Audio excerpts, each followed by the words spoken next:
Bendiciones, amado pueblo del Rey de Reyes y Señor de Señores. El día de hoy quisiera que nosotros viéramos los demonios, pero no solamente los demonios, sino también los monstruos nocturnos, al igual que los animales y las aves impuras que actualmente ya se encuentran habitando en Babilonia, pero que también posteriormente habitarán en ella cuando sea su destrucción total, cuando se complete la destrucción de la gran ramera Babilonia. Recordemos que Babilonia actualmente está ubicada en lo que se conoce popularmente como Irak. Entonces todo lo que vamos a ver el día de hoy a través de esta enseñanza ya se encuentra habitando, pero también se continuará habitando más adelante en el futuro. Esta evidentemente es una continuación de la serie de enseñanzas que acabamos de iniciar sobre Babilonia. En la clase o enseñanza pasada vimos todo acerca de Nimrod y el día de hoy quiero que todo lo que vamos a ver usted preste mucha atención porque ciertamente es importante.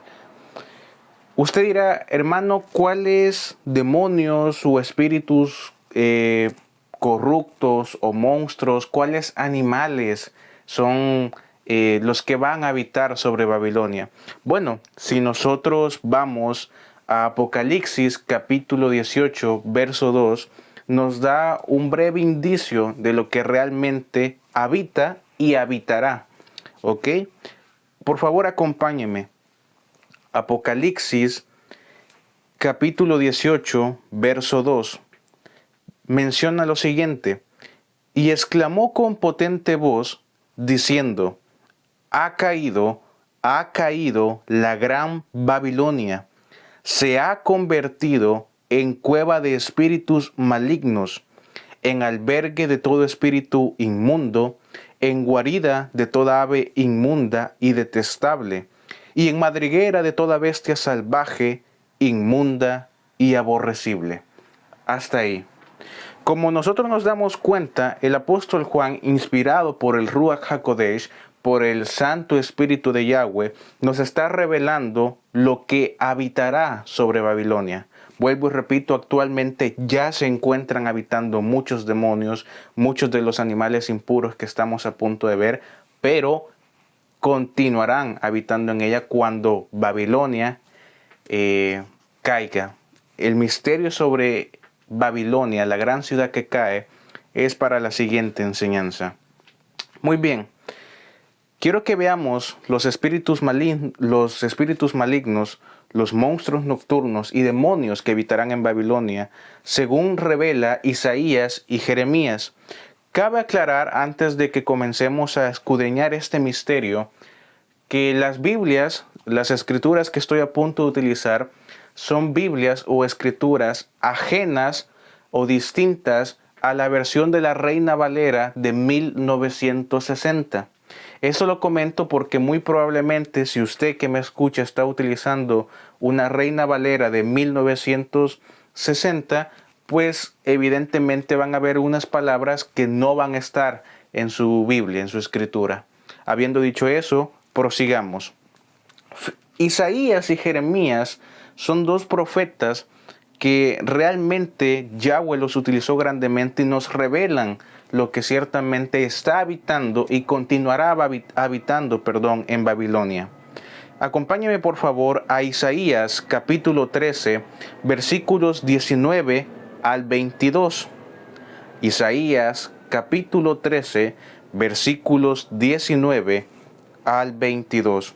Voy a leer bajo la traducción o la versión, como usted guste verlo, de la Biblia Peshita Aramea. Menciona lo siguiente: y Babilonia, fortaleza de los reinos, gloria del orgullo de los caldeos, llegará a ser como cuando Dios destruyó a Sodoma y a Gomorra. Ya jamás será poblada, ni será habitada por todas las generaciones. Los árabes no habitarán allí, ni los pastores apacentarán allí sus rebaños. sino que allí se echarán las fieras, sus casas se llenarán de animales aulladores, allí morarán las avestruces y bailarán allí los espíritus malignos. Atentos con esto. Bailarán allí los espíritus malignos. Téngalo en cuenta. Los espíritus malignos con forma de mujer elevarán cantos en sus palacios, así también los chacales en los palacios de sus deleites. El tiempo está próximo a llegar y sus días no se prolongarán más. Qué interesante cómo inicia el verso 22.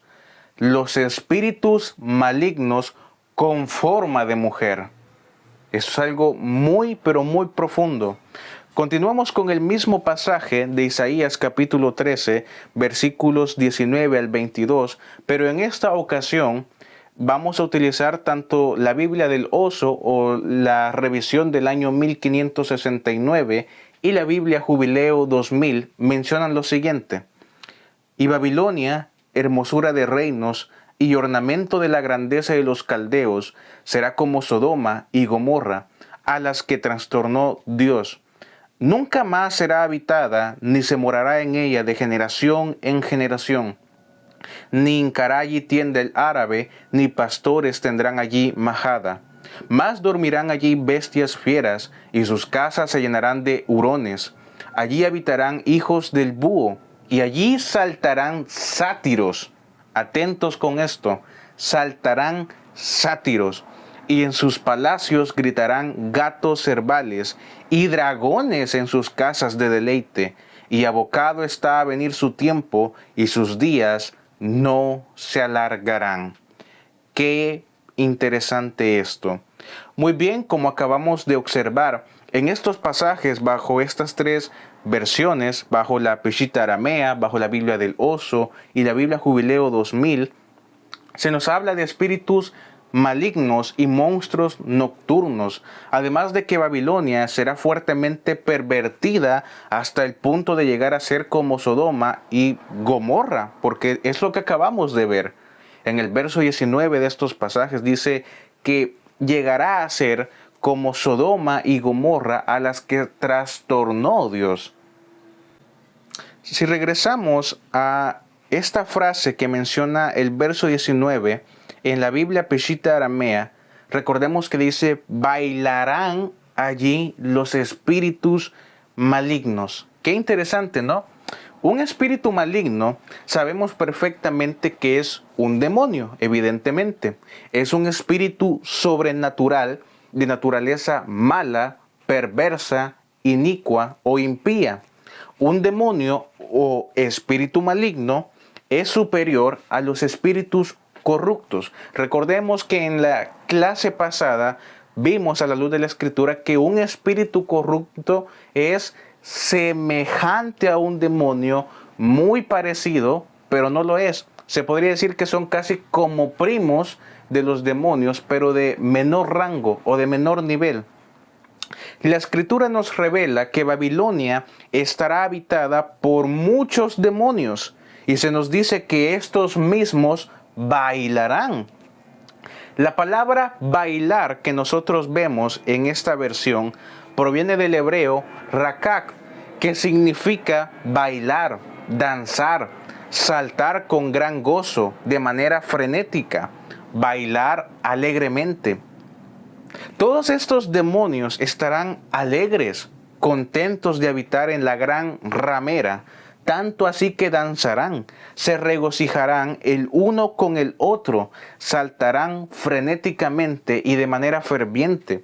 Además se nos menciona que Babilonia llegará a ser como cuando Dios, Yahweh, destruyó a Sodoma y a Gomorra. O séase, falta del verdadero conocimiento, corrupta, podrida, injusta, avariciosa, codiciosa y sobre todo, ¿no?, como es bien sabido, pervertida a nivel sexual, ya que cuando nos enfocamos en Sodoma y en Gomorra, sabemos que estas personas, sexualmente hablando, no eran las personas más santas o puras de las que pudiésemos hablar. Ahora bien, en la Biblia del Oso o la Biblia del año de 1569 y en la Jubileo 2000, al igual que en muchas otras más, estas dos solamente las tomo como referencia o como ejemplo, se nos menciona que saltarán allí los sátiros. Los sátiros. Muchos me han preguntado acerca de esto. Pues bien, un sátiro es un monstruo nocturno, una criatura modificada a nivel genético. Muchas personas toman a los sátiros como simple y sencillamente un tema cualquiera, un tema bastante nulo de ciertas mitologías, pero lo cierto es que no. Nosotros ya hemos visto en las enseñanzas acerca de los Nephilim o de los gigantes, sabemos perfectamente que los vigilantes, como les titula Enoch, o los ángeles rebeldes, que fueron posterior, ¿verdad?, de la caída de Hashatán, la caída de Satanás, la caída de Lucifer.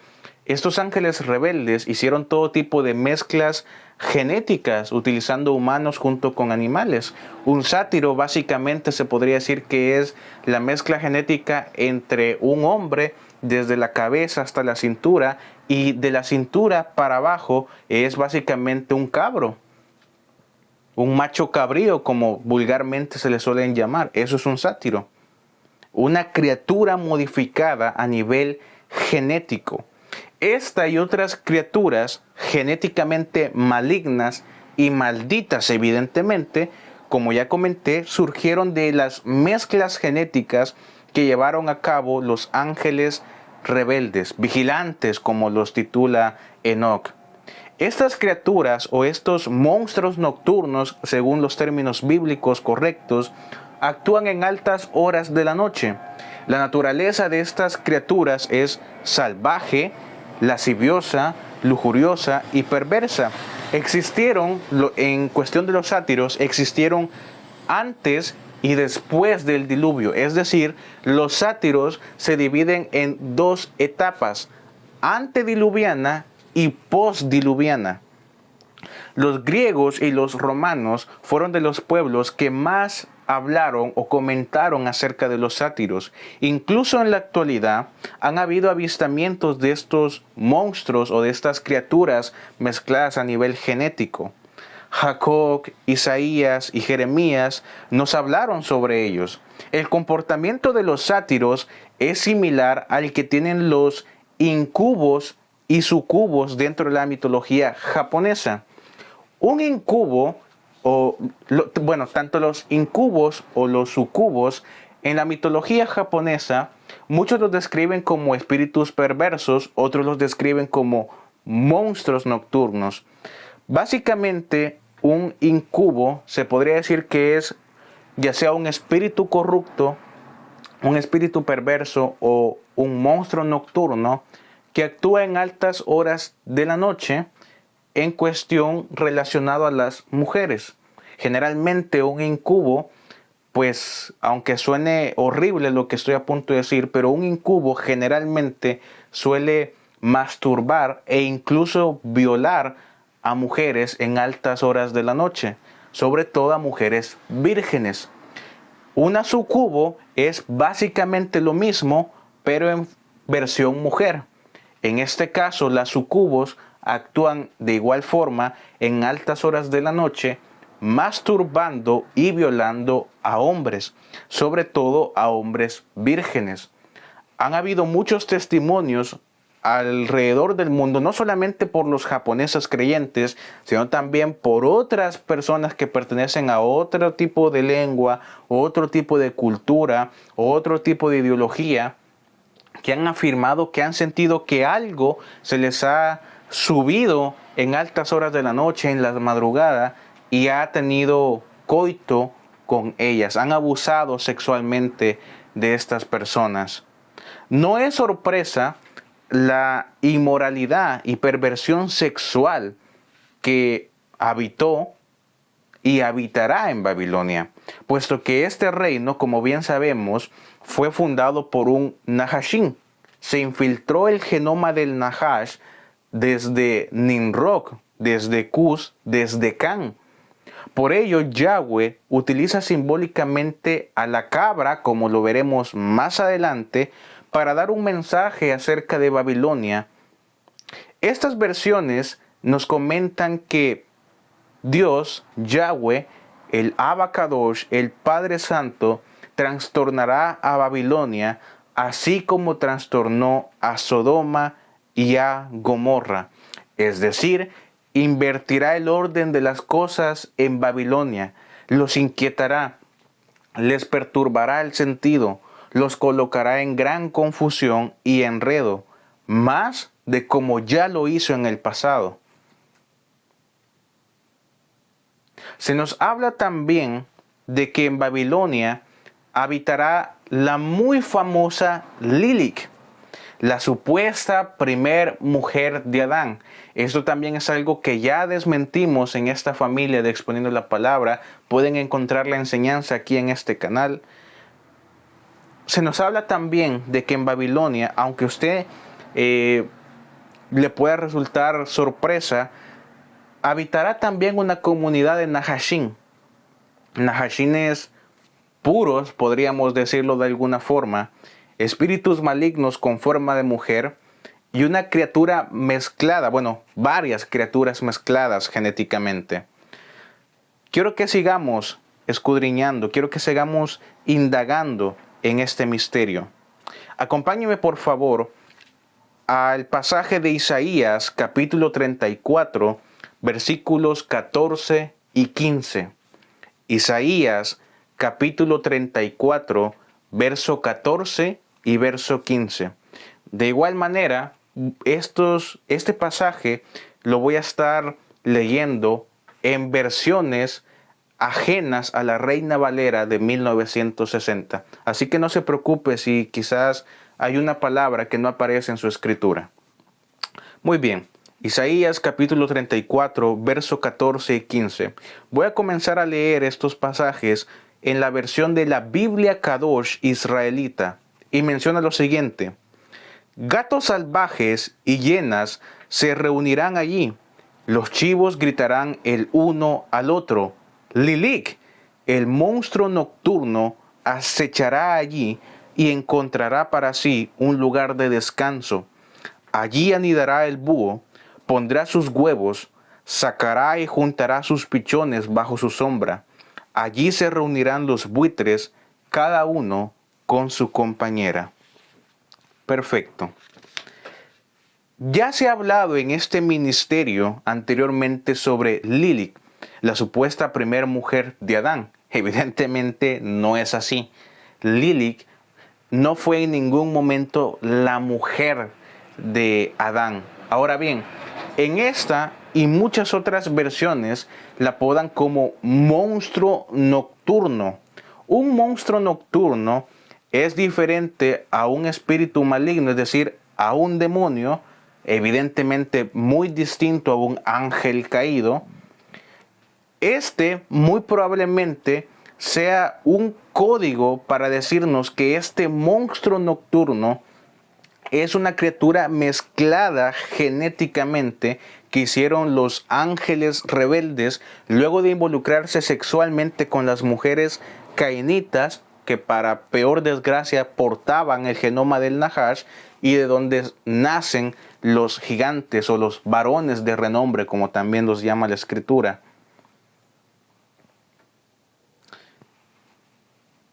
Lilith en ningún momento fue la primera mujer de Adán.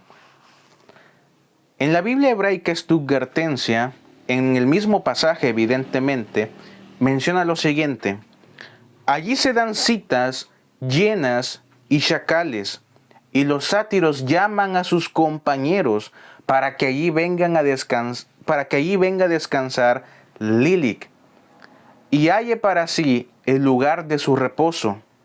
Allí tiene su nido la serpiente.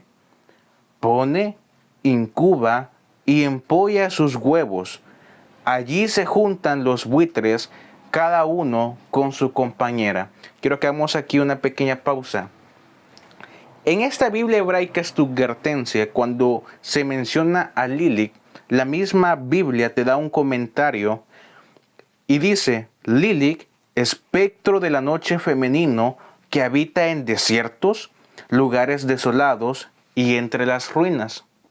Esto es muy importante porque generalmente cuando nosotros vemos a criaturas, ya sean ángeles caídos, demonios, espíritus corruptos, una criatura mezclada a nivel genético, un monstruo nocturno, como también lo menciona Isaías, suelen habitar directamente en estos lugares, ya sea en desiertos, en lugares desolados, lugares donde hay bastante calor, donde pega fuertemente el sol y entre las ruinas. Y alguien podría decir, hermano, pero ¿y esto por qué? Es decir, ¿cuál es el chiste de que los demonios, los monstruos nocturnos, los ángeles caídos habiten en este tipo de lugares? En lugares donde hay mucho calor, en lugares donde hay mucho sol. Es decir, los demonios a lo mejor quizás quieren broncearse y agarrar un poquito más de color. No, para nada. El porqué de estas criaturas espirituales habitan en estos lugares es porque se ha llegado a pensar a lo largo de los años que estas criaturas tienen cierto trauma con el agua porque les recuerda la destrucción que Yahweh hizo con ellas mediante el diluvio de la época del patriarca Noé. Es por esa razón que ellos huyen al agua. Y generalmente siempre que nosotros indagamos en estas criaturas espirituales por parte del bando de las tinieblas, nos damos cuenta que casualmente siempre habitan en este tipo de lugares, entre ruinas, lugares desolados, en desiertos, lugares donde hace mucho calor, donde pega muy fuerte la luz del sol. Es por esa razón. Ahora bien, también en esta Biblia hay algo muy interesante, porque en el verso 15, cuando la Biblia hebraica Stuttgartensia menciona, allí tiene su nido la serpiente, hay un pequeño problemilla, de que esta palabra serpiente utiliza el hebreo nahash. Nosotros sabemos perfectamente qué es el nahash, qué son los nahashim. Y esta versión directamente lo está exponiendo. Es decir, allí tiene su nido la nahash, menciona la Biblia hebraica Stuttgartensia. La nahash pone, incuba y empolla sus huevos en Babilonia. Esto es tremendo. Ya de por sí con todo lo que hemos visto, que espíritus corruptos, demonios, ángeles caídos, monstruos nocturnos van a habitar sobre Babilonia, para terminar de rematar también se nos menciona que la Nahash, una comunidad de Nahashim, estarán habitando sobre Babilonia. Esto es muy, pero muy importante tenerlo en cuenta.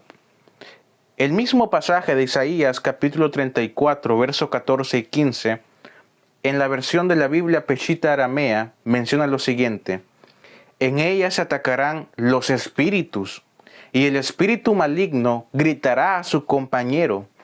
Allí reposará el espíritu maligno con forma de mujer, un demonio transfigurado en mujer, y hallará descanso.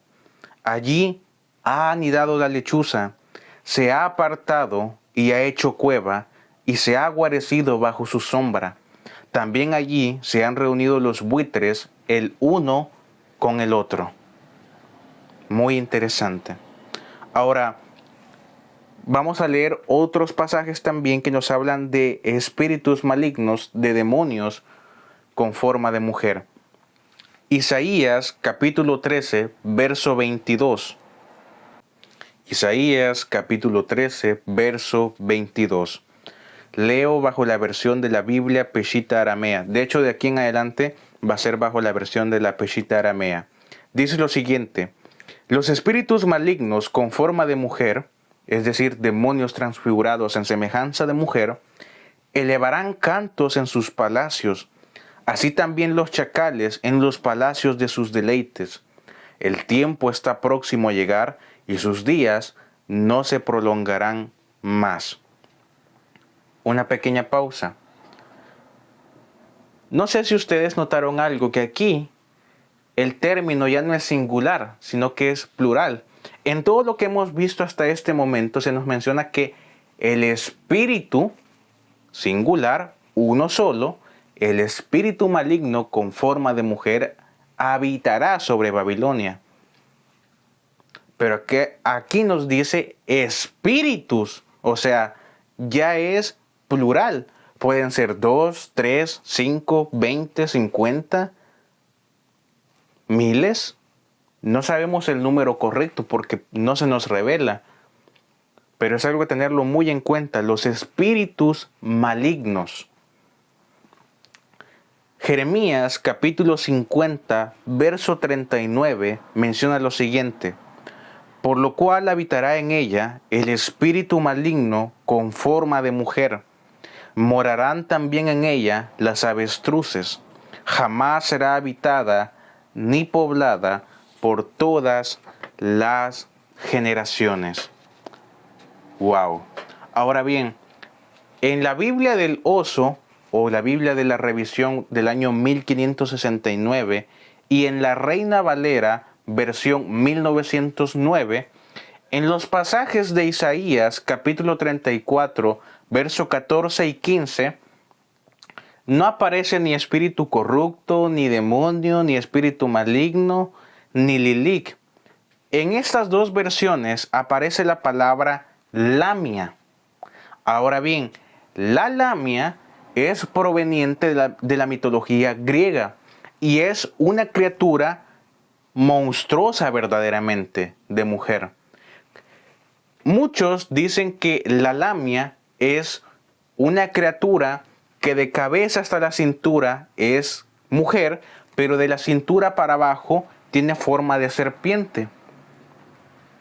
Podría ser que sea quizás, a mi parecer, si nos dejamos guiar por esta semejanza que muchos le han colocado a la lamia, podría ser que sea quizás una Nahashin defectuosa, por decirlo en algún término, pero también podría ser que sea una criatura modificada genéticamente, porque recordemos que los ángeles rebeldes hicieron estas mezclas, como ya lo vimos en las enseñanzas de los Nefilim.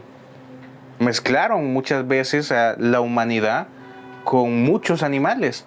Entre estos animales iba también involucrada las serpientes. Muchos pueblos, por ejemplo, tomaron o se han visto avistamientos de lo que popularmente a nivel mitológico se conoce como los nagas, que son, ellos lo llaman personas, pero seamos sinceros, no son personas. Tienen semejanza de personas, mas no lo son. Pero mitológicamente la gente ha llegado a tenerlos en cuenta que son hombres y mujeres, pero que de la cintura para abajo tienen cuerpo de serpiente.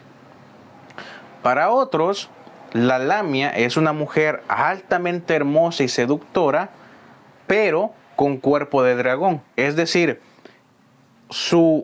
desde el busto, desde sus pechos hacia arriba, tiene cuerpo de mujer o semejanza de mujer, pero de sus pechos o de su busto para abajo tiene cuerpo de dragón.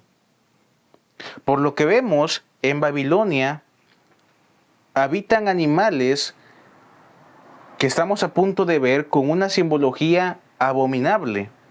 Espíritus corruptos, demonios, demonios con cuerpo semejanza de mujer, monstruos nocturnos y una comunidad de Nahashin.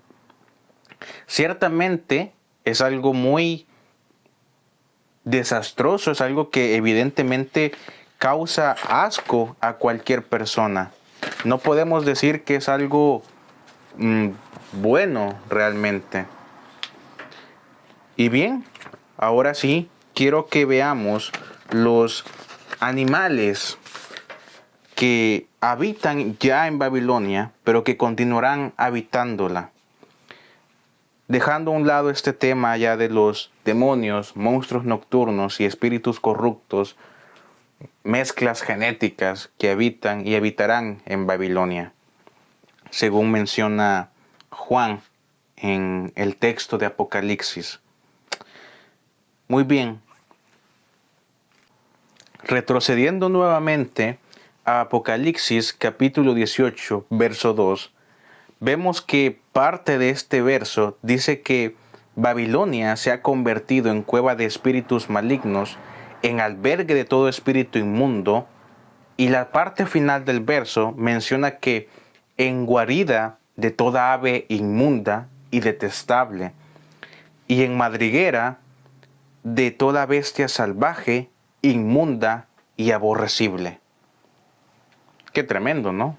Ahora, ¿qué animales y espíritus corruptos habitarán en Babilonia? Los espíritus corruptos ya lo vimos, evidentemente, lo acabamos de ver. Más bien la pregunta es, ¿qué animales habitarán en Babilonia? Pues bien, específicamente son 11 animales. 11 animales que por muy bonitos que usted los pueda ver, créanme que tienen una simbología y es por algo. No crean ustedes que simple y sencillamente Yahweh a través de su Santo Espíritu, en palabras de los profetas que estamos a punto de ver, los mencionó solamente porque quiso y ya. Esos animales tienen una simbología bastante terrible y ustedes van a descubrir el porqué. Específicamente son los siguientes animales: el búho, la cabra, el cuervo, chacales, erizos, hienas, hurones, lechuzas, pelícanos, dragones y avestruces. ¿En dónde se mencionan, hermano Adonai, estos animales que habitarán en Babilonia? Muy bien, los menciona sobre todo el profeta Isaías, pero no solamente Isaías, sino también Ezequiel y Jeremías. Pero para hacerlo más práctico, rápidamente nos vamos a guiar bajo los pasajes de Isaías. Isaías capítulo 34, verso 11. Dice: y la poseerán el pelícano y el erizo, el búho y el cuervo morarán en ella, y se extenderá sobre ella cordel de destrucción y plomada de desolamiento. En otras versiones y traducciones bíblicas reemplazan la palabra búho por lechuza, mientras que en otras versiones ambos animales aparecen juntamente. Sigamos en el mismo capítulo, verso 13. En sus palacios crecerán espinos y ortigas y cardos en sus fortalezas, y serán guarida de dragones y patio para los búhos. En diversas versiones bíblicas reemplazan la palabra dragón por chacal y al búho por la avestruz. Verso 14, mismo capítulo. Las fieras del desierto se encontrarán con las hienas, y la cabra del monte gritará a su compañero. La lechuza también tendrá allí morada y hallará para sí un lugar de descanso, un lugar de reposo. Isaías capítulo 14, verso 23. A Babilonia la convertiré en posesión de erizos y en aguas estancadas, y la barreré con escoba de devastación, declara Yahweh de los ejércitos. Isaías, un capítulo atrás, amados y amadas, Isaías capítulo 13, verso 21. Allí se echarán las fieras, y sus casas se llenarán de hurones. Allí habitarán los búhos, y saltarán cabras monteses. Muy bien, como acabamos de ver, todos estos animales son utilizados por el Santo Espíritu de Yahweh, por el Ruach HaKodesh, mediante el fiel profeta Isaías en el Antiguo Testamento. Sobre estos animales, como les comento, también nos habla el profeta Jeremías y el profeta Ezequiel.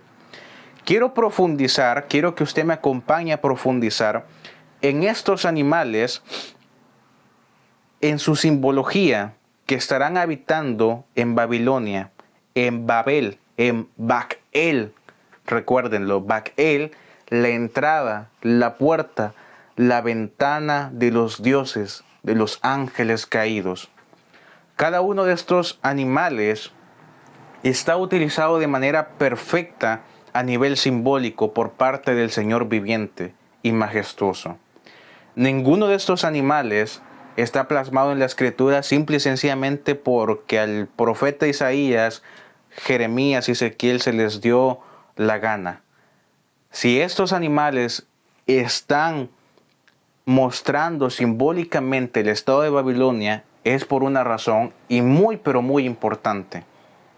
Así que veamos el significado simbólico de cada una de estas criaturas abominables, impuras, aborrecibles, como lo menciona Juan en el capítulo 18 de Apocalipsis.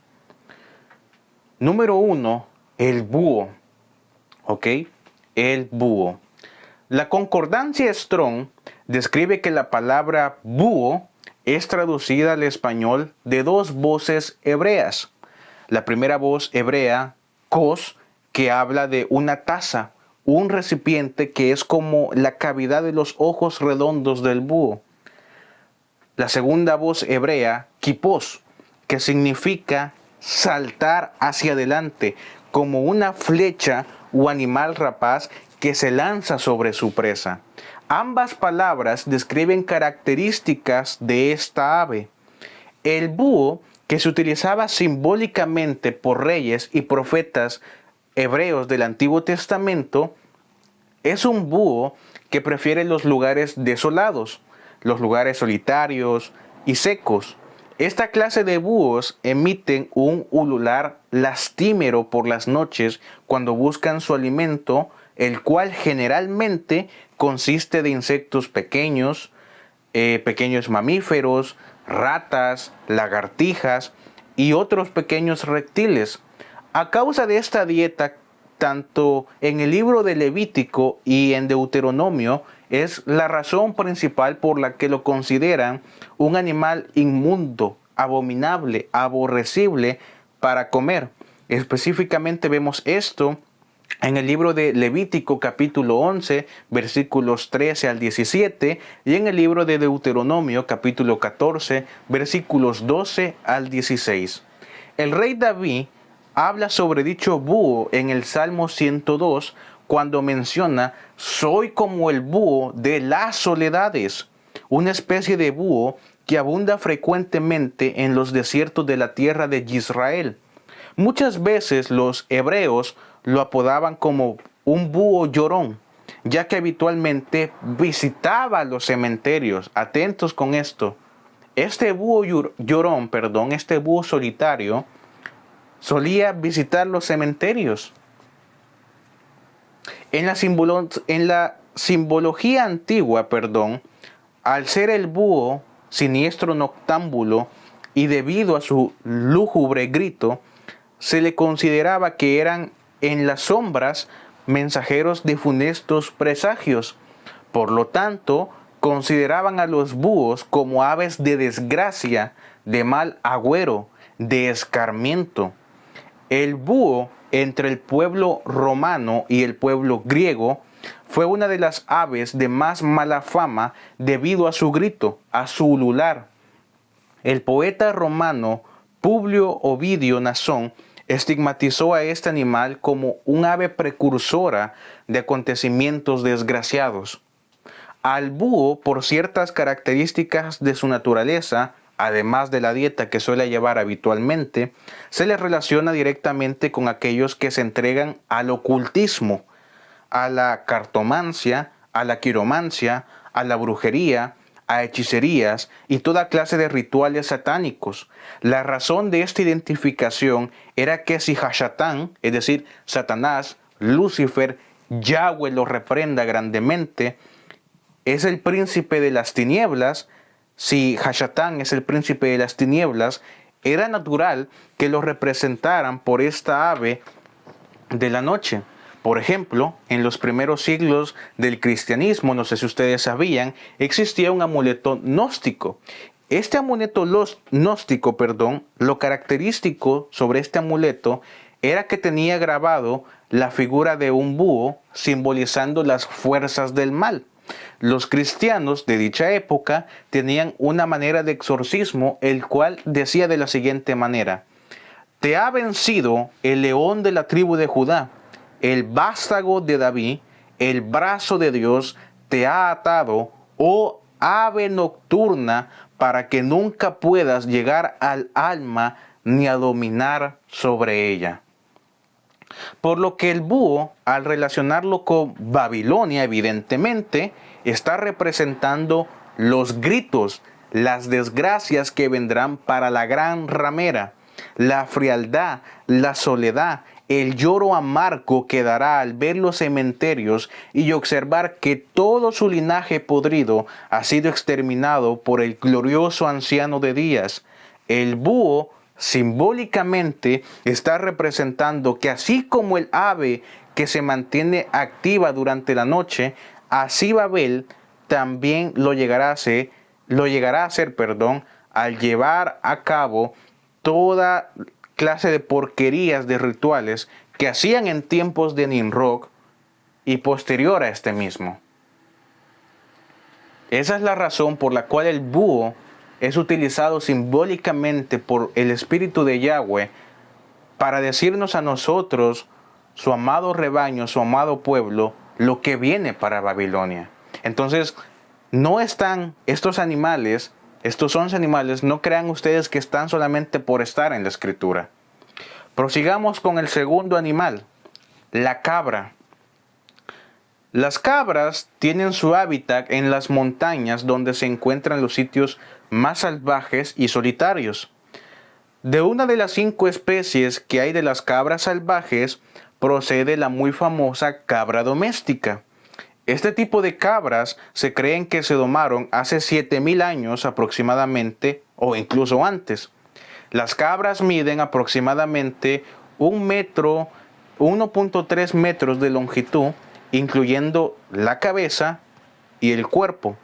La cola generalmente llega a alcanzar 15 centímetros y su altura es de 90 centímetros. Su peso puede llegar, por si ustedes no lo sabían, hasta los 120 kilogramos. Sus cuernos, los cuernitos de las cabras, se diferencian con el de las ovejas en que estas los tienen hacia adelante, mientras que las cabras se curvan hacia atrás, los cuales son cortos y delgados, siendo su pelaje típicamente pardo rojizo, agrisado o completamente negro, parecido al cabello del hombre. Por otro lado, aquí es donde inicia lo negativo, se podría decir, de la simbología de este animal.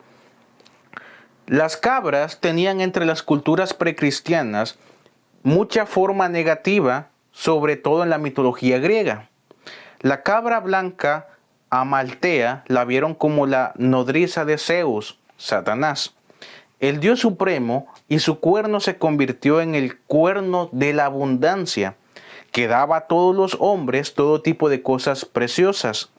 Los antiguos naturalistas veían en la cabra emblema de iniciación, porque decían estos maestros que la potencia de la visión de la cabra iba creciendo solamente a medida que se eleva en los aires de las cumbres. De igual forma, se volvía más penetrante de espíritu el discípulo iniciado, es decir, un masón o un francmasón que atraviesa los grados de los misterios. De hecho, a día de hoy, muchos grupos de masones y francmasones continúan no solamente utilizando a las cabras de manera simbólica, sino también haciendo rituales de sangre y la sangre de la cría de la cabra, es decir, la sangre de un cabrito. La cabra también tenía una figura negativa, puesto que se veía en ella el símbolo de la degeneración sexual de la mujer, de la lujuria, la fornicación y la depravación. En una palabra, se miraba a través de la cabra la impureza sexual de la mujer, pero también la del hombre. La cabra, como emblema de la lujuria, fue utilizado por muchas naciones, sobre todo por los griegos y romanos. En lo que respecta al pueblo romano, específicamente cometían mayores depravaciones sexuales con las cabras en la muy famosa fiesta de Saturnalia, actualmente la basura de Navidad, y en la ciudad de Saturnia, la ciudad de Saturno, anteriormente la ciudad de Roma, actualmente la ciudad de Roma, ciudad de Saturno, la ciudad perteneciente a Satanás, Lucifer, Baal, Baalzebú, Enli, Enki y todos los títulos que ya hemos visto que le pertenecen a este querubín caído, El mismo pueblo hebreo fue advertido en las órdenes de Moshe, en las órdenes de Moisés acerca de estos animales. Acompáñeme por favor a Levítico capítulo 18, versículos 22 al 25. Levítico capítulo 18, versículos 22 al 25. Dice lo siguiente: no te acostarás con varón como si te acostaras con una mujer, porque esto es abominación. No echarás de tu semen en ningún animal, contaminándote con él, y no se pondrá una mujer delante de un animal para ayuntarse con él, porque es una abominación. No se contaminarán en ninguna de estas cosas, porque las naciones que yo arrojaré delante de ustedes están contaminadas en todas estas cosas. Por cuanto se ha corrompido esta tierra, yo he castigado la iniquidad sobre ella, y la tierra ha arrojado a sus habitantes. Así que, como nos damos cuenta, la cabra en Babilonia está representando la impureza sexual, la lujuria, la depravación y evidentemente las relaciones zoofílicas, es decir, cuando un hombre o una mujer perversamente en su mente corrupta y en su depravación sexual deciden conscientemente tener relaciones sexuales con cualquier clase de animal. Desgraciadamente, la zoofilia, las relaciones zoofílicas, es algo que hasta la actualidad no se ha dejado de practicar. Y es más, yo me atrevería a decir que en muchos lugares de este planeta, de esta tierra, las relaciones zoofílicas se llevan a cabo incluso más que en la antigüedad. Yahweh dio estas órdenes mediante Moisés debido a que regresando a Levítico, la razón por la cual Yahweh, el Espíritu de Yahweh, mediante Moisés, advierte sobre este tipo de depravaciones, es debido a que los egipcios practicaban estas acciones abominables y los hebreos, evidentemente, al estar cautivos por muchos años, ya sabían acerca de esto. La zoofilia, desgraciadamente, vuelvo y repito, es algo que sigue muy vigente a día de hoy. Muchas toman este tema con gran humor, lo cual es inaceptable. La zoofilia ha podrido la mente de muchos chicos y chicas a día de hoy mediante la pornografía virtual.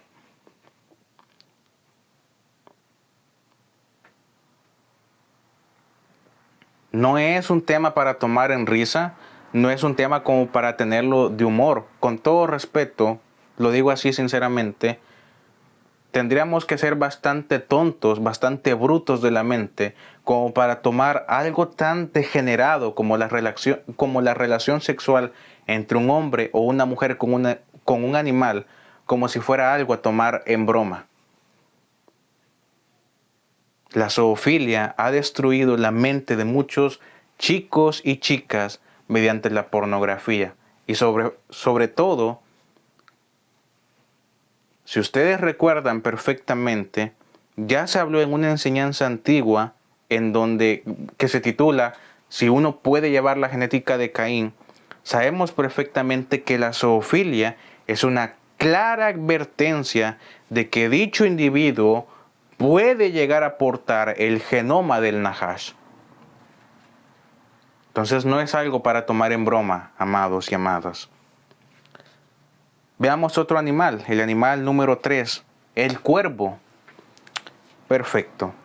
El cuervo es la primer ave mencionada dentro de la escritura. El libro de Levítico señala que existen varias especies de cuervos. Y en Palestina se sabe que hay hasta 6 especies. El cuervo propiamente dicho es el pájaro de mayor tamaño de la familia de los córvidos. Los ornitólogos, es decir, aquellas personas que estudian las aves, mencionan que estos animales volátiles son inteligentes, muy inteligentes a decir verdad. Su color del plumaje es totalmente negro, teniendo una longitud de 64 centímetros, un pico robusto y cola cuneiforme. Los cuervos se alimentan de carroña y animales vivos que caza con sus garras y con su pico. El Gran Diccionario Enciclopédico de la Biblia menciona que el cuervo construye su nido en árboles y postes entre los 15 a 30 metros por encima del suelo. El cuervo generalmente llega a vivir de entre 30 a 50 años. La hembra del cuervo, pone entre 4 y 8 huevos azules, claros y moteados. Los dos padres unidos durante toda la vida alimentan a sus hijos, los cuales permanecen en el nido hasta que son capaces de volar por sí solos. Esta ave puede imitar sonidos de otros animales, no sé si ustedes lo sabían. El cuervo puede imitar el sonido de otras aves. También puede imitar el sonido del viento e incluso los cuervos pueden llegar a imitar la voz del hombre, la voz humana. Debido a ello, en la mitología, el cuervo constantemente aparece como un pájaro consejero o un pájaro pícaro. Y esto es interesante porque la palabra pícaro da a entender o significa bajo, ruin, astuto, un tipo de persona descarada, bufona y de mal vivir. Aquí ya tenemos la primera característica simbólica del por qué Yahweh utiliza el cuervo. Las diferentes culturas paganas interpretaban de la figura del cuervo una naturaleza alegórica ambivalente, porque mientras unas las veían como aves de malos augurios, otras culturas las consideraban mensajeros de amor. Y esto último porque decían que estas aves también cuidaban de sus padres, por lo tanto, veían al cuervo como símbolo de amor filial. En Japón la llamaban ave de mensaje divino. En Grecia estaba consagrado al dios Apolo y entre los celtas tenía un papel profético. Las culturas mexicanas también tenían su presencia alegórica y entre los mayas el cuervo era un ave mensajera del dios del trueno. Pero para la mayoría de civilizaciones era un ave mensajera de muerte, llanto y lamento. También de mal agüero a causa de su color negro y por alimentarse de animales muertos, por alimentarse de la carroña. El cuervo, en conclusión, representa simbólicamente la muerte carnal y espiritual de Babilonia. Su lamento amargo, su llanto grande que nadie podrá bajar, todo por haber sido descarada y alimentarse al igual que el cuervo del cuerpo de los muertos en sus deleites y rituales. Qué hermoso es aprender de la palabra de Yahweh. Vamos con el cuarto animal, el chacal. El chacal es un mamífero carnicero del género Canis, siendo más común el que abunda en el Medio Oriente y sobre todo en Palestina. Este animal es de color amarillo oro terroso, con pelaje negro y pardo en el área del dorso. Mide aproximadamente de entre 65 a 70 centímetros de longitud, más la cola de 30 centímetros de largo, la cual es pardo rojiza con la punta negra. El chacal ocupa un lugar intermedio entre el lobo y el zorro. Suele vivir en manadas poco numerosas en el desierto, alimentándose de carroña y desechos, haciéndolo principalmente de noche. El chacal es tan voraz que incluso, no sé si ustedes lo sabían, llega a desenterrar las tumbas buscando qué comer. Es veloz, de costumbres nocturnas y lanza penetrantes aullidos. Hay 3 palabras hebreas para traducir chacal, y yo quiero compartírsela, amado y amada que me escucha. Hay 3 palabras hebreas para traducir chacal y son las siguientes. La primera palabra, sual, viene del verbo cavar y de allí la característica que tiene este animal de cavar incluso las sepulturas y vivir en lugares desiertos. Estas características de alimentarse de cadáveres, es decir, de muertos y de vivir en lugares desolados, hicieron que la cultura egipcia vieran en el chacal un símbolo de Anubis, el dios de los muertos. Tenía cuerpo de hombre y cabeza de chacal. Presidía los entierros procesionales y Anubis era guardián de las tumbas o galeras subterráneas. Se decía también que acompañaba las almas en su viaje al otro mundo. Esta característica del chacal de vivir en lugares desolados le hacía ser para los egipcios el dios del desierto y de la ciudad de los muertos. Imagínense. Era también el chacal entre los egipcios símbolo de la desolación del alma.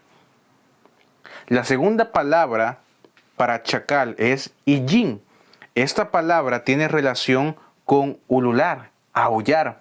Se dice que el aullido del chacal comienza a la puesta del sol, siendo un quejido prolongado, repitiéndolo varias veces, teniendo cada vez un tono ligeramente más elevado hasta que por fin termina en una serie de ladridos cortos y fuertes.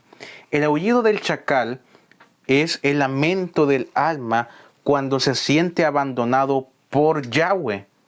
Es el clamor del alma desolada que al levantar su voz lamenta su triste y angustiante oscuridad, llorando su fatal destino.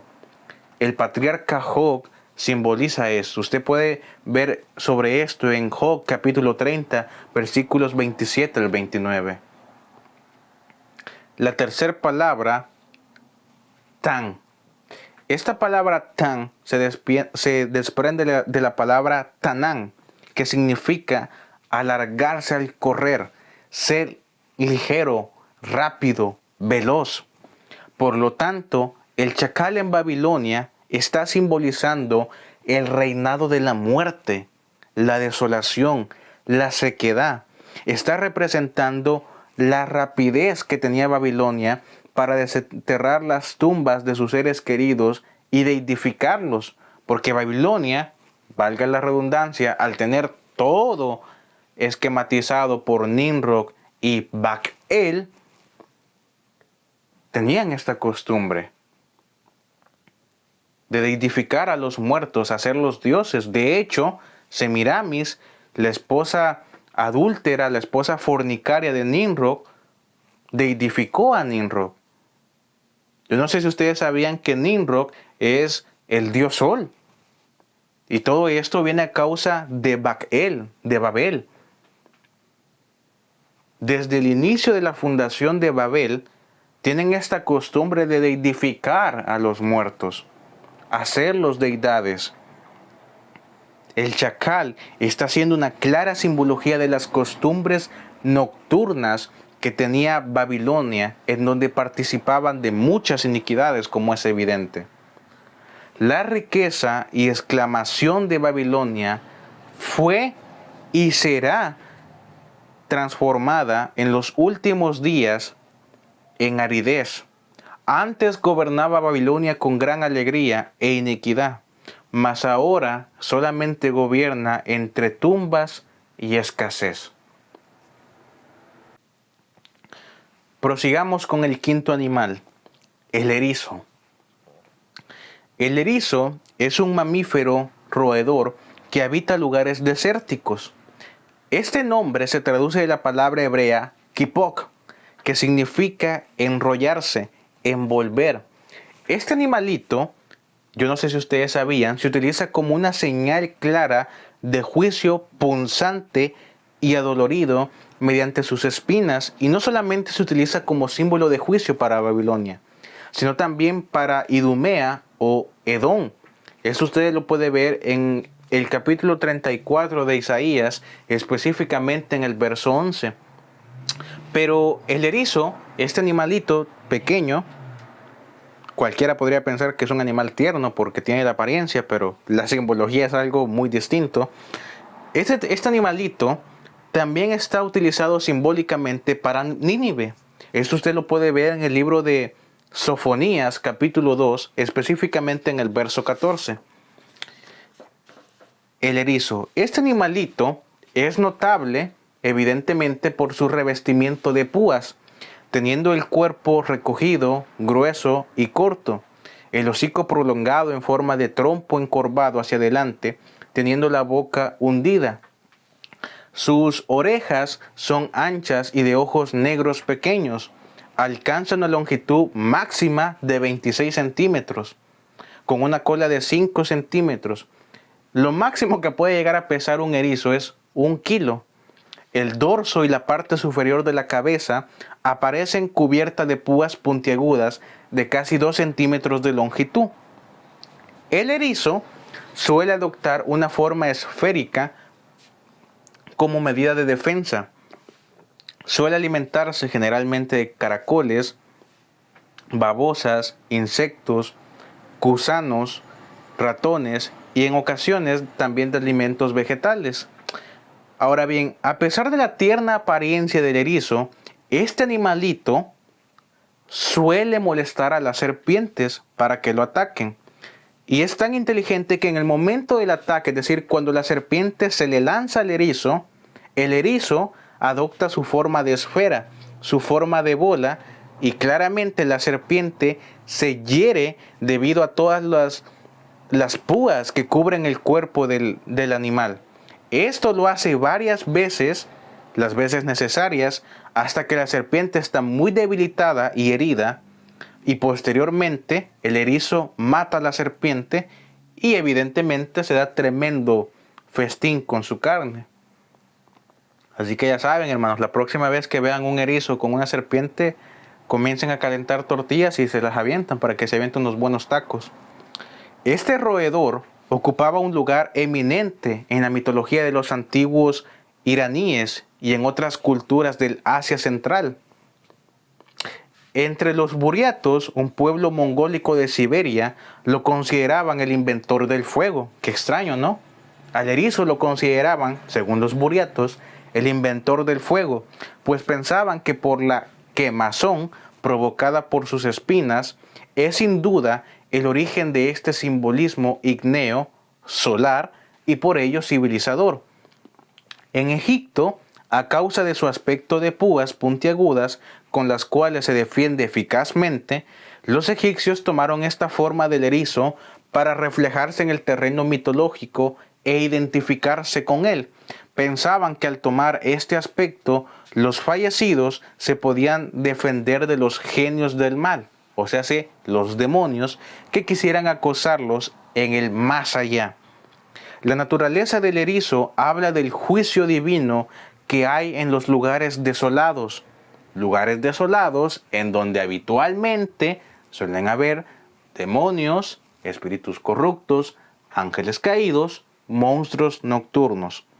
El erizo simboliza el mensaje de juicio, separación y abandono. Un juicio y abandono profundo que estremece los huesos en la soledad. Poderoso es el Rey de Reyes y Señor de Señores para darnos a entender su mensaje mediante estos animales. Prosigamos con otro animal, el animal número 6, la hiena. En la concordancia Strong se señala que este nombre de hiena viene de la expresión ay, que es un sonido lastimoso o aullador. Habla de una bestia salvaje y solitaria. Los zoólogos dicen que hay 3 especies de hienas: la manchada o hiena reidora, como tradicionalmente se le conoce, la hiena del Sahara Meridional, la hiena parda de África del Sur y la hiena rayada, que es probablemente la señalada por los profetas. La hiena se parece al lobo, tiene la cabeza grande y fuertes mandíbulas con dientes que pueden triturar los huesos de un buey. Las orejas son grandes y los brazuelos mucho más altos que los cuartos traseros. La cola de las hienas es corta y cada una de sus patas tiene 4 garras. El pelaje de las hienas es gris o pardo amarillento con rayas negras. Las hienas son animales que se alimentan de carroña, es decir, de animales e incluso de personas muertas, siendo detestables por los hombres porque incluso desentierran los cadáveres humanos para alimentarse de ellos, al igual que los chacales. A este animal, por sus características, el hombre le inventó muchas historias y leyendas. Por ejemplo, Plinio el Viejo, en su libro Historia Natural, menciona lo siguiente acerca de las hienas. Dice así: se cree que las hienas imitan la voz humana entre los establos de los pastores y que se aprenden el nombre de alguno para despedazarlo tras haberlo llamado fuera.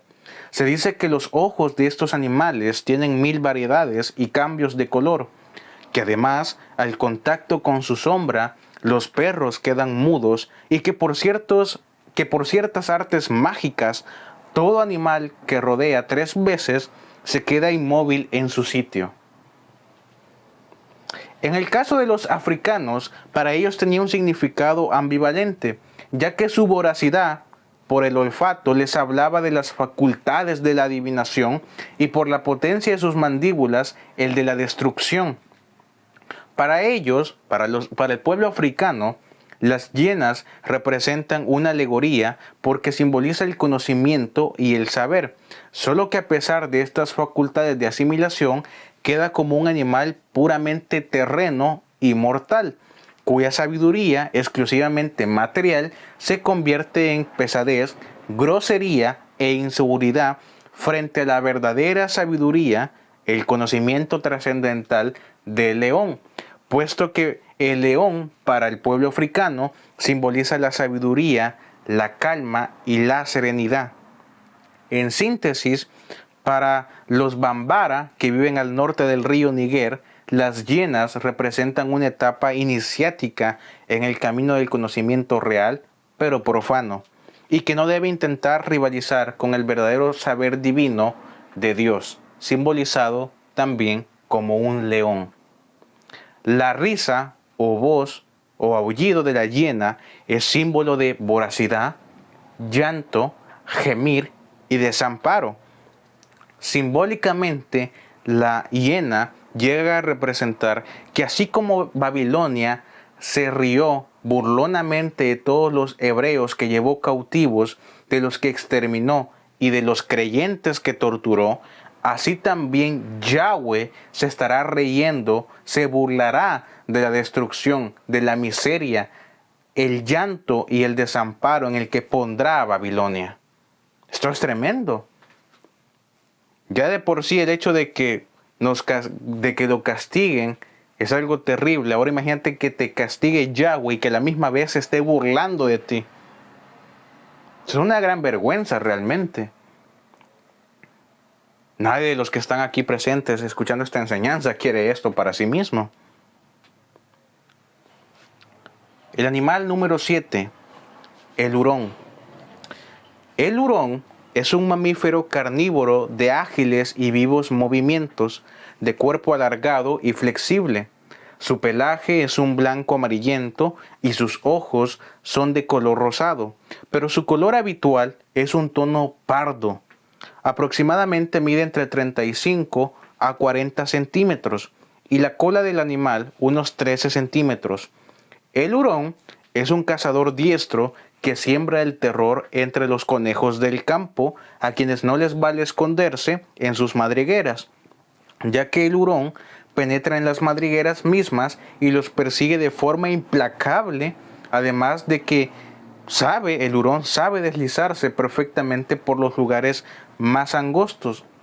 La Enciclopedia Ilustrada de Realidades de la Biblia menciona que los hurones son cazadores también de ratas y parientes de las comadrejas. El hurón, por sus características, está representando persecución, terror, pavor, llanto. Simboliza un cazador implacable, al igual como hará Yahweh con Babilonia. Si Babilonia antes se jactaba de cazar a mucha gente y atormentarlas, ahora bien, ahora ya sucedió, pero en el futuro volverá a suceder, de que Yahweh será ese gran cazador que, valga la redundancia, cazará a Babilonia, se burlará de ella y la pondrá en gran sufrimiento y destrucción.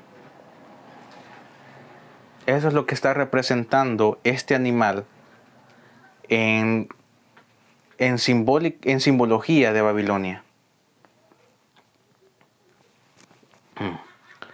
Veamos otro animal, la lechuza, el animal número 8, la lechuza. La lechuza es un ave nocturna que entre los egipcios simbolizaba la muerte, la noche, el frío y la pasividad. Atentos con esto, muerte, noche y frío.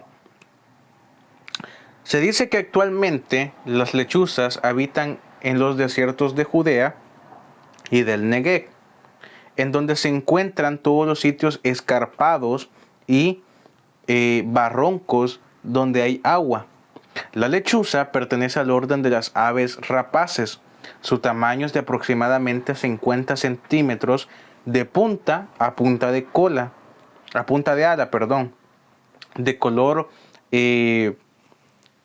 leonado con manchas blancas irregulares y otras formando una greca de un tono más oscuro sobre el fondo del plumaje.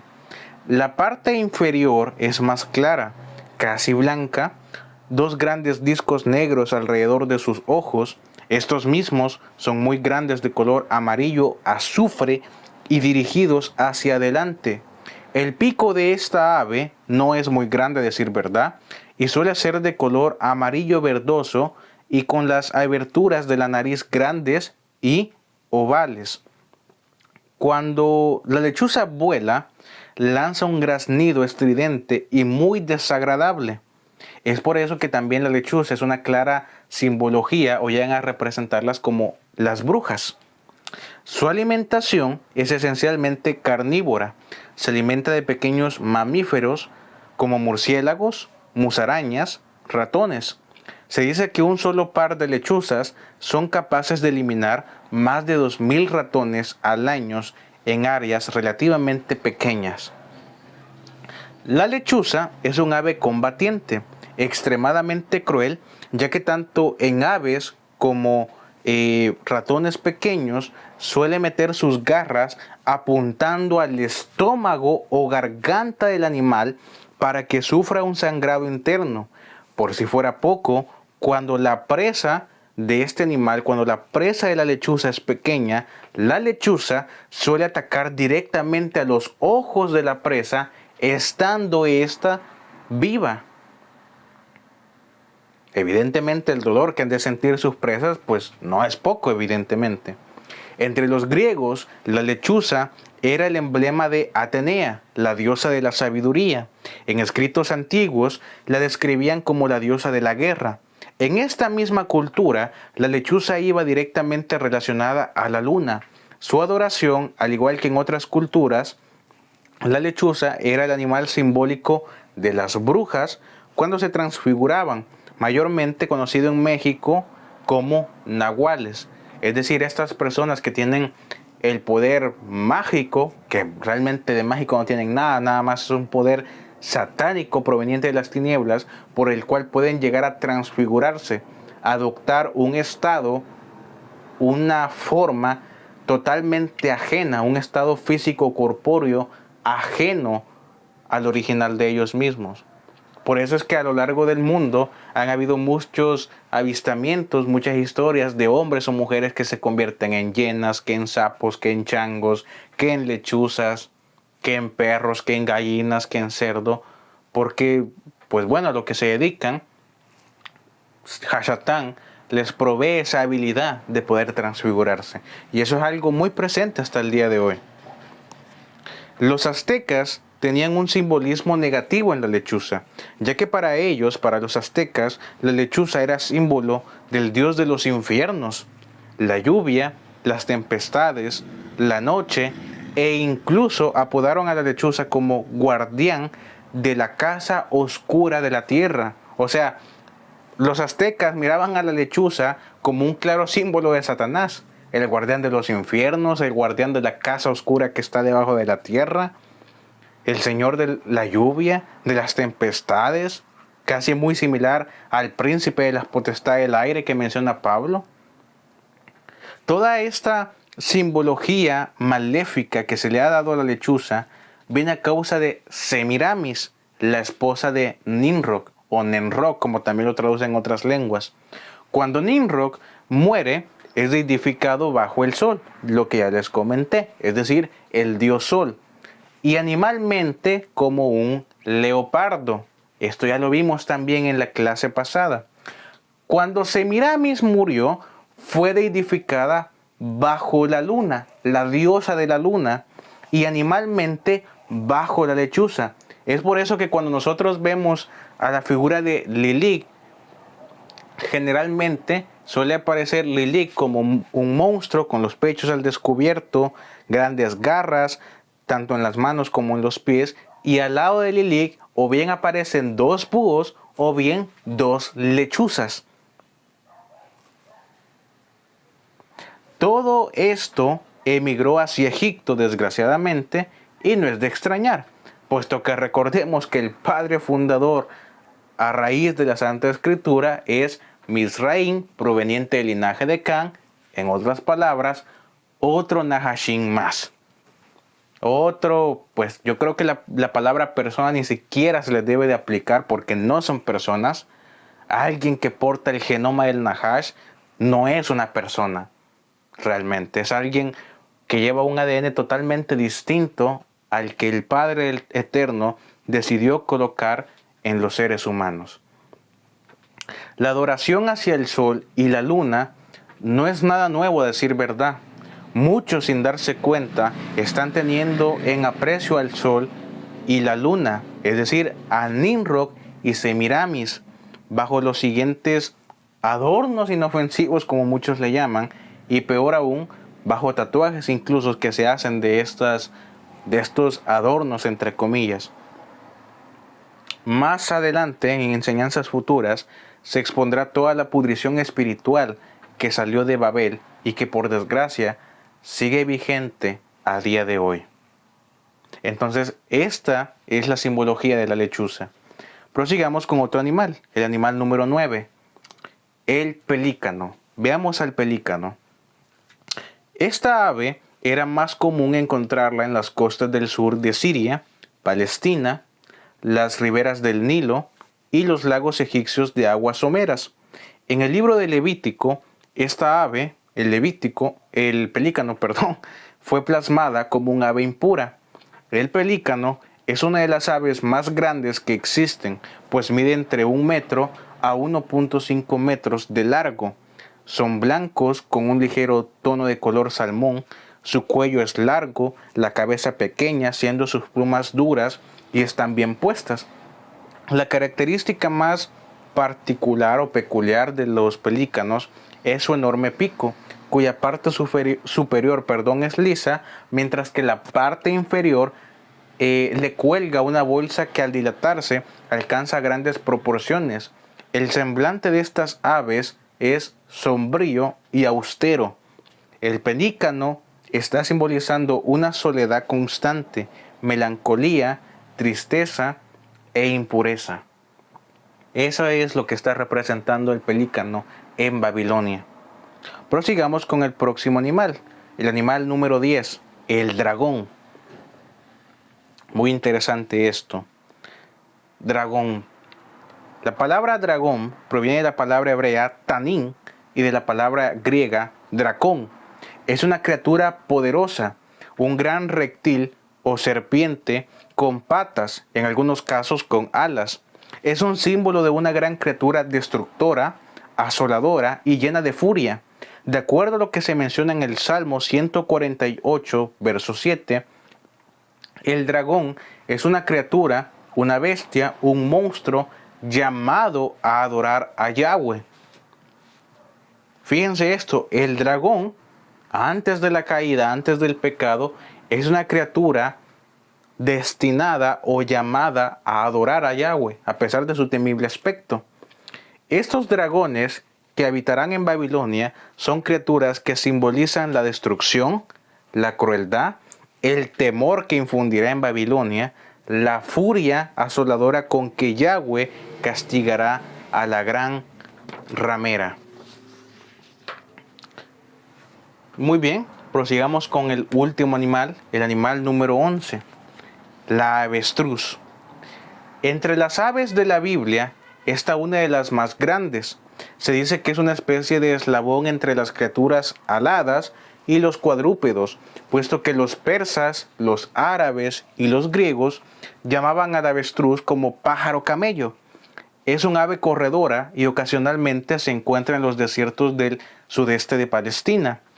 El macho avestruz puede llegar a medir hasta 2.4 metros de altura, de los cuales cerca de la mitad corresponden al cuello. Su plumaje es negro, exceptuando las plumas blancas de las alas y la cola.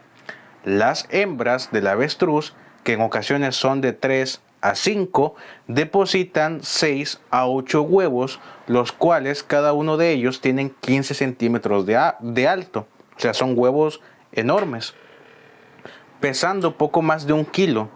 Todos los ponen en un solo nido apenas excavado en la arena, teniendo ese sitio un diámetro de aproximadamente 3 metros a nivel general. Como es un ave que no puede volar, Yahweh le proveyó de 2 grandes y fuertes patas, teniendo 2 dedos en cada pie, estando el más largo provisto de una ancha garra. Por ello no tienen temor a los depredadores, pues al ver el peligro, las avestruces, no sé si ustedes sabían, corren a más de 64 kilómetros por hora. Esta es un ave impura de acuerdo al libro de Levítico.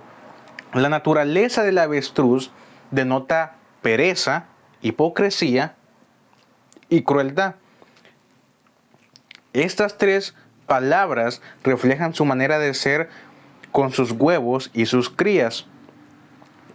El patriarca Job lo ilustra perfectamente. En el libro de Job, capítulo 39, versículos 14 al 16, usted puede ver sobre esto. Entonces, la naturaleza del avestruz denota pereza, hipocresía y crueldad. Eso es lo que está simbolizando la avestruz en Babilonia. Estos fueron los animales que habitarán sobre Babilonia. Muchos de ellos ya habitan evidentemente en Babilonia, pero que continuarán habitando en Babilonia en el futuro. Y el porqué, el simbolismo de cada uno de ellos. Vimos perfectamente que estos animales no están colocados simple y sencillamente porque sí. Muy bien, amados y amadas, hasta aquí la enseñanza del día de hoy. Ahora, antes de que se retiren, desearía pedirles un favor, y es el hecho de que no se olviden de apoyar este ministerio virtual, este canal, a través de un like, un comentario, compartiendo las enseñanzas, activando la campanita de notificaciones para que sean de las primeras personas en aprender por medio de las enseñanzas. De igual manera, si tú que me estás escuchando aún no estás suscrito o suscrita a este canal, te hago cordialmente la invitación a unirte a esta familia de creyentes de Exponiendo la Palabra, una familia que será de gran ayuda y bendición para tu vida. No olviden también que pueden unirse a la comunidad de Facebook, mediante la cual pueden tener un contacto más directo conmigo. El link se los estaré dejando en un comentario fijado. Habiendo dicho esto, hasta la próxima. Gracias por estar aquí presentes. Yahweh me los cubre y los bendiga grandemente. Se despide de ustedes, su servidor.